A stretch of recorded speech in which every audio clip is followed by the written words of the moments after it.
Welcome everybody to this meeting, Fighting Racism, Marxism versus Identity Politics. My name is Alia Butt. We're going to hear from Shabbir Lakha for about 20 minutes and then we'll move to question and answer. Shabbir is the editor of the Counterfire website. He's an activist with the People's Assembly and an officer at Stop the War.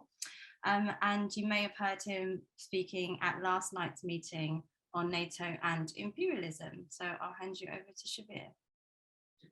Thank you very much, Alia, and thanks everyone for coming to this meeting and to the festival altogether. I think it's been really excellent so far. I wanted to talk a little bit about racism today and what Marxism kind of offers in terms of understanding where racism comes from and what we can do about it, as compared to particularly identity politics, which I think is prevalent in some parts of the movement. And I think I want to start firstly by just having a quick kind of overview of some of the things that have just very recently happened, which, you know, give us an idea of the state of racism in Britain today. And a couple of weeks ago, people might have seen there was a man, Oladeji, on the Chelsea Bridge who was attacked violently by police, tasered 3 times until he jumped off the bridge in an attempt to flee and ended up dying. And the police just a few days ago admitted, at the time they claimed that he was carrying a weapon. They thought it was a screwdriver. And they've just admitted that he wasn't in fact carrying anything. And I think this is one of the many examples, which I'm sure all of us know, of the racist police brutality that is leveled against Black people. And we know the massively disproportionate rates of stop and search, of detention of Black people, and horrifically, as we found out earlier in the year, the strip searching of particularly teenage Black girls. We also had in the last couple of weeks the attempt by the government and the Home Office to deport a plane full of mainly Black and brown refugees to Rwanda as part of this new policy of scapegoating asylum seekers and violating international law. And the government is trying to pass legislation such as the Nationality and Borders Bill, which de facto creates a kind of 2-tier citizenship in which ethnic minorities can lose their citizenship without notice by the government. And I think when we try to grapple with the realities that ethnic minorities are facing in this country and the way that racism exists, I think it's important for us to try and understand where it comes from and why is it still around and how does it function. And I think in this, I think the Marxist understanding of oppression, which roots it as a function of exploitation, is particularly important, and particularly with racism as rooted in the capitalist system, which is organized around exploitation. So I want to start first just by going through what Marxist theory offers in terms of the understanding of oppression and particularly racism. And we can trace the roots of racism back to the transatlantic slave trade, which, contrary to the way we're often taught about, is not a product of racism, but which racism was developed in order to justify. And in Capital, Marx explains how what he calls the rosy dawn of the era of capitalist production was dependent on the need for free labor to provide a counterweight to the tendency for the rate of profit to decline, which was crucial in the early stages of capitalism, for capitalism to establish itself. And we know that prior to capitalism, discrimination, of course, existed, and in pre-capitalist societies, it was primarily in pre-class societies, rather, it was primarily a distinction between members of a village and foreigners. And after the development of class society, these took on different and more organized forms, and therefore was still a means of justifying or exacerbating exploitation. But with capitalism, this became an inherent part of the way that the system was organized. We know, of course, that slavery existed in ancient societies, but the difference between those ancient forms of slavery in the transatlantic slave trade was the basis of the color of one's skin as a means of categorizing people based on unchangeable features and ensuring lifelong bondage. In ancient forms of slavery, you could convert to a different religion or become educated in Roman society, for example, and escape slavery. In the early days of capitalist production, there was a reliance on the plantations and the colonies as a driver of the process of commodification. And as Marx explained, without slavery, you wouldn't have had cotton, and without cotton, you wouldn't have had modern industry. So there was this need for free labor to extract surplus value and supernormal profits, and this was integral to the process. And Eric Williams argues in his book Capitalism and Slavery that the features of the man, his hair, his color, his dentrifice, his quote unquote subhuman characteristics so widely pleaded were only the later rationalizations to justify a simpler economic fact that the colonies needed labor and resorted to Negro labor because it was the cheapest and the best. The planter would have gone to the moon if necessary for labor. Africa was nearer than the moon. And there are two basic reasons why a category of lifelong slaves, which is with inescapable features, was the most ideal solution for capitalists and particularly in relation to indentured white laborers who were also being sent to the colonies. One was that the indentured white laborers would be free after time served, and the capitalists had ever more need for labor. The second was that exploitation breeds resistance. And in the early days of the plantations, the planters found growing solidarity among African slaves and white laborers who found that their exploitation was intertwined. And in 1730, the largest slave rebellion in Cheapskate, I think I pronounced that wrong, but anyway, saw African slaves and white laborers join together in this rebellion against their oppressors.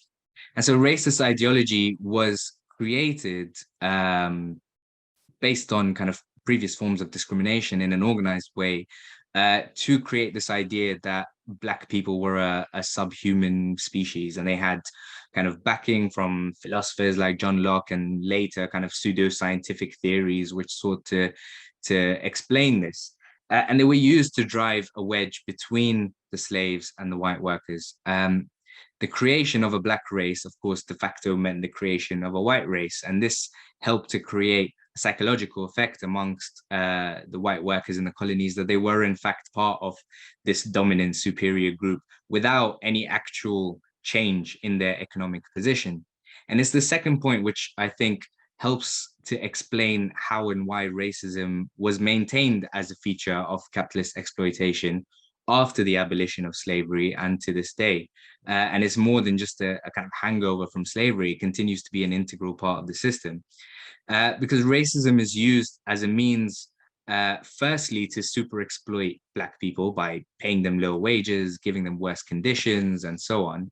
But it is also a means of maintaining the exploitation of white workers by an added level of competition between workers and dividing them. There is much evidence that where racism is more prevalent, the conditions of white workers are also worse. For example, in the southern states of the US up till today, white workers on average are better off than Black workers in the South, unsurprisingly, but they are worse off on average compared to white workers and in some cases even Black workers in the North. And the same is true here in Britain, where in the 90s, there was a study that showed that there was a direct correlation between the number of racist attacks carried out against ethnic minorities in northern towns and the level of poverty that there was there. So it's this basic tactic of divide and rule, as well as justification for the continued plunder of the colonies in the empire and, you know, going forward, the neo-colonialist relations that exist today, and that it is organized by the state from the top and it is manifested on an institutional level. We've seen over the last century deliberate policies of segregating Black and brown people, of over-policing and brutal policing, of over-incarceration, immigration controls, lack of job opportunities, lower pay, and so on. And these are buttressed by rhetoric, which helps permeate racist ideas amongst ordinary workers in order to act against their own interests and to instead support their own exploitation. So I think the question then comes to what we can do about it. And that brings me to identity politics, which I think is currently the predominant way that a lot of people in the movement, and particularly young people, understand racism and therefore understand anti-racism. Now, I know identity politics has become a kind of catch-all term used by the right to dismiss progressive and left-wing ideas and struggles. But I think a mistake that some people on the left have made in response to this has been to double down on identity politics without an analysis of what explanations or means to overcoming racism identity politics actually offers. And the basic premise of identity politics is that we each espouse an identity, what we identify ourselves as, and that there is a normative identity, white, male, heterosexual, and you are oppressed if you depart from that norm. Sorry, I just lost where I am. This is inherently a subjective view of oppression, where what you identify as is the explanation for the oppression that you face. And therefore also that if you are not part of an oppressed identity, then whether you know it or not, whether you like it or not, you are party to the oppression of oppressed identities. And if you are part of more than one identity that is oppressed, then we have the other popular buzzword, which is intersectionality. For example, if you're Black and you're a woman, then your identities intersect, or your oppressions intersect and are compounded. And what identity politics therefore does is move the understanding of racism and oppression away from a structural analysis. Insofar as racism is structural, according to this view, it is because the normative identity is predominantly in power, and the conversation very quickly becomes one of representation and diversity. And I think it's worth tracing a little bit the development of identity politics, which became popularized through the development of postmodernist politics in the 80s and the 90s.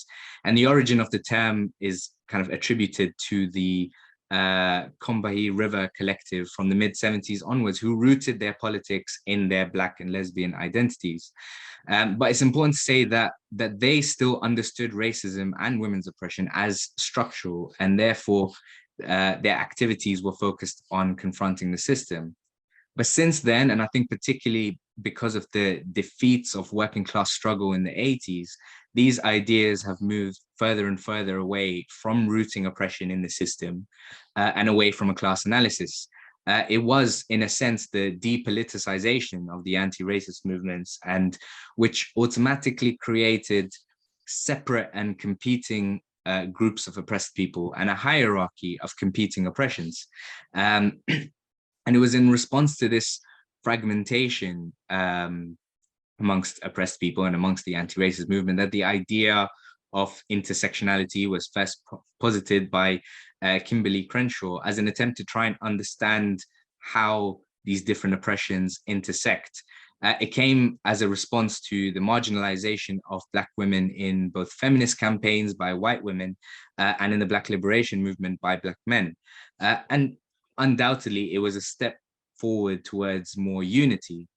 However, there are two fundamental problems that it generates. And the first is that it reinforces the hierarchy of oppressions. You know, the more oppressed groups you identify with, the more oppressed you are, and therefore the more oppressed you are compared to other people who are oppressed.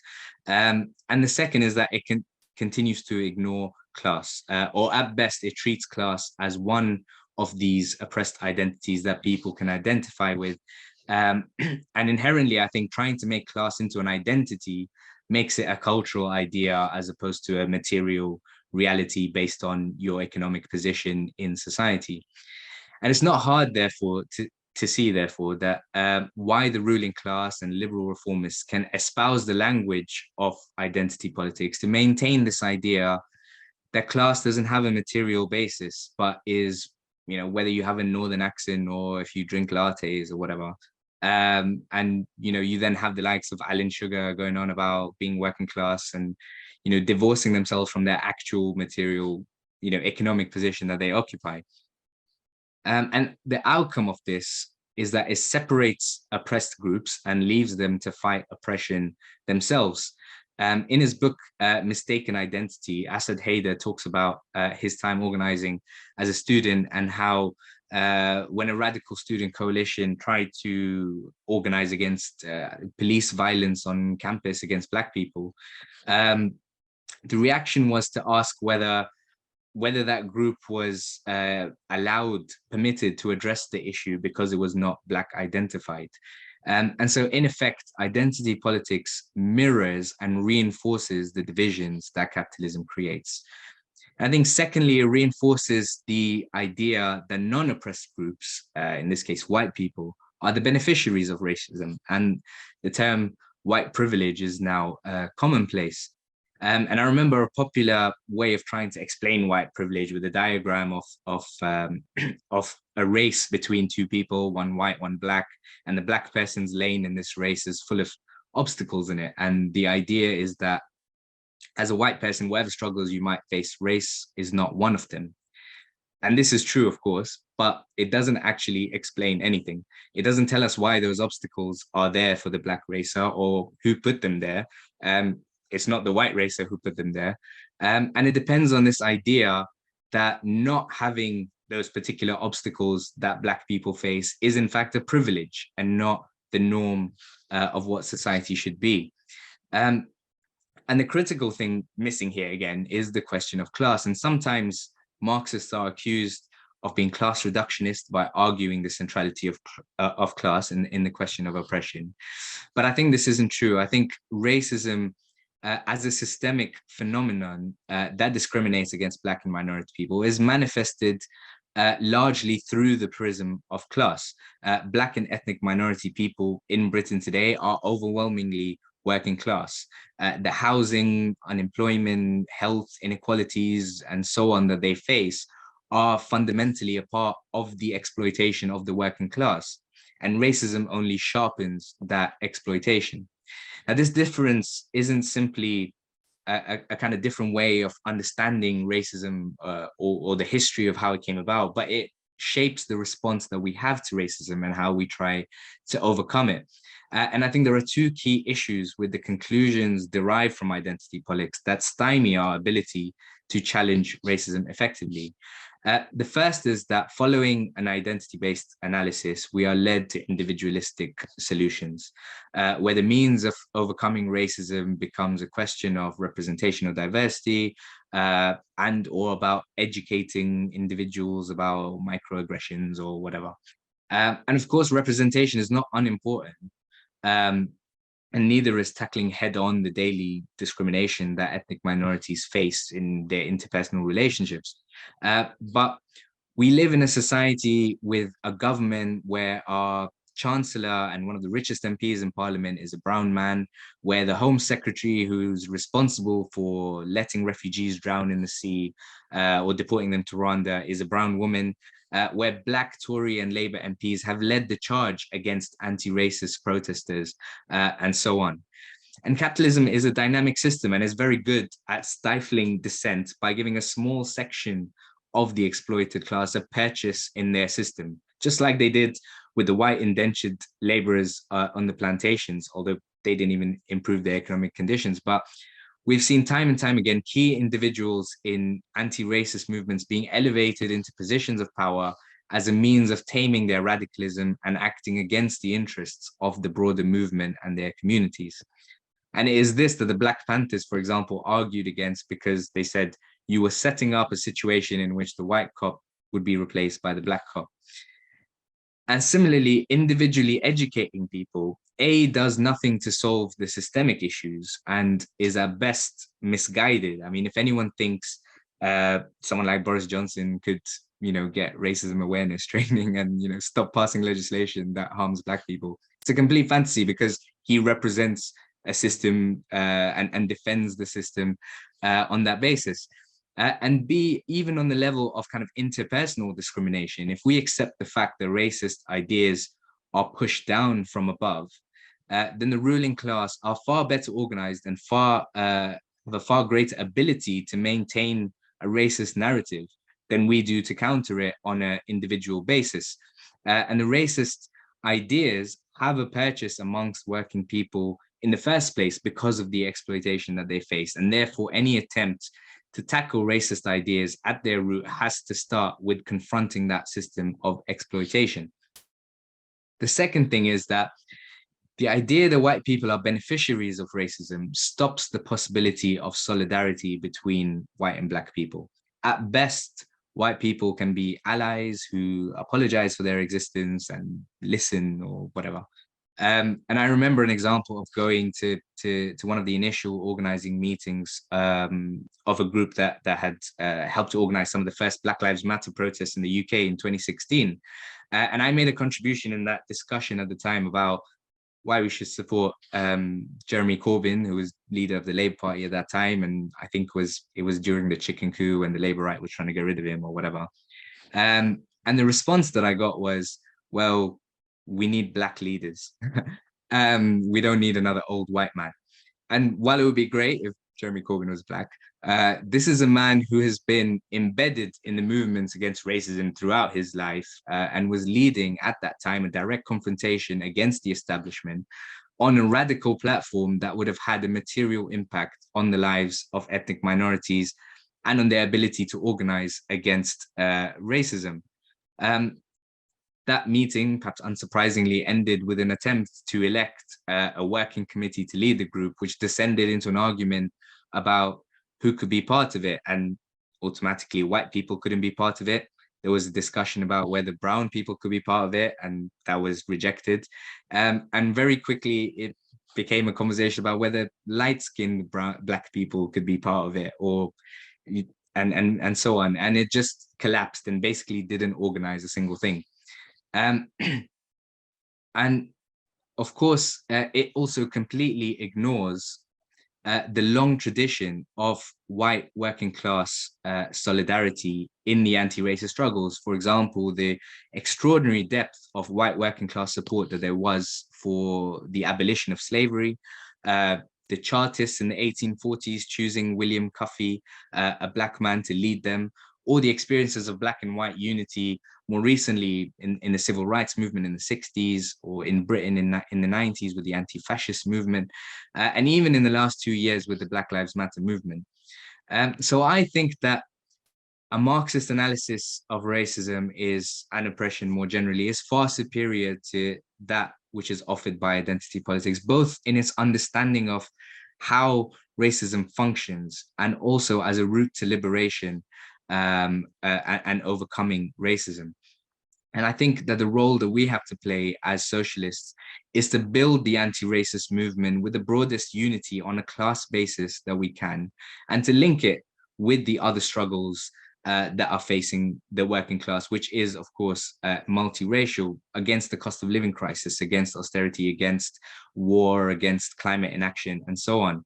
And I think we have to reject this idea that white people are inherently racist, or white people benefit from racism, and that white people who might have actually had racist ideas can't change those ideas. And I'm often reminded of this saying or story that John Rees often quotes about how you behave on a picket line if you are standing with someone who has racist views. And you have three options of either not arguing with them and just accepting their racist ideas because you're on a picket line with them, or you can walk away and leave the picket line and undermine the entire strike because this person has racist views.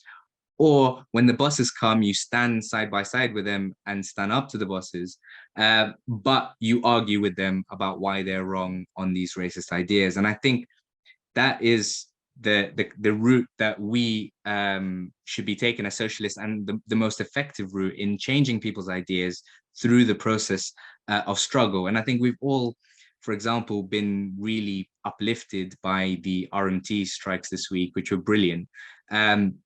And there was, these great moments of solidarity where RMT strikers joined with predominantly Black and brown outsourced hospital workers in St. George's Hospital and came together in solidarity. And at the beginning of the pandemic, there was, I remember going down to a picket line of Lewisham hospital workers who were predominantly Black women who had not been paid by their employer and received tons of support from the community who were predominantly white there and so on. And I think if this is the kind of strategy that we espouse, I think we've seen, particularly in the last year, the kind of power that we have. We saw the confrontation against the immigration raids in Kenmure Street in Glasgow, and again a few weeks ago in Peckham. A few months ago, there was a Black bus driver in Lewisham who was going to be evicted, and his entire community came out and stopped the bailiffs from evicting him.